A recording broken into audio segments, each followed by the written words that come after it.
Hi everyone, welcome to another property showcase from propertycozy.com.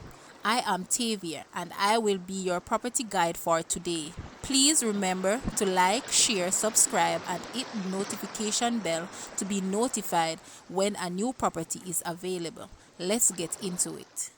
Nestled in the cool climes of Jackshill, Skyline Drive sits this quaint, cool country cottage overlooking Kingston. It features 3 bedrooms, 3 bathrooms, plus a helper's quarters. The location offers a sweeping view of the city and the sea beyond, while you relax and enjoy the cooler temperatures and cleaner air, approximately 2,000 feet above sea levels, even during summer. Jackshill Community Skyline Drive is a country community where most people know each other. There is a local citizen WhatsApp group for homeowners and a community center which includes a small football field along with several churches. Yet only 15 minutes drive from Barbican in one direction and 15 minutes from Papine in the other direction. With the University Hospital, universities and Oak Road within easy reach, Manor Park is also just 9.3 kilometers away via Cherry Gardens. The land area of this house is approximately 20,262 square feet. Guys, let's take a look at this house. And please watch the entire video for more details at the end.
The asking price for this house is Jamaican 50 million or US $324,800. To purchase or make an offer, please take a look at your screen or you may visit the description area below for full details. If you like this video, please hit the like button and also share with a friend. Thanks for watching, guys.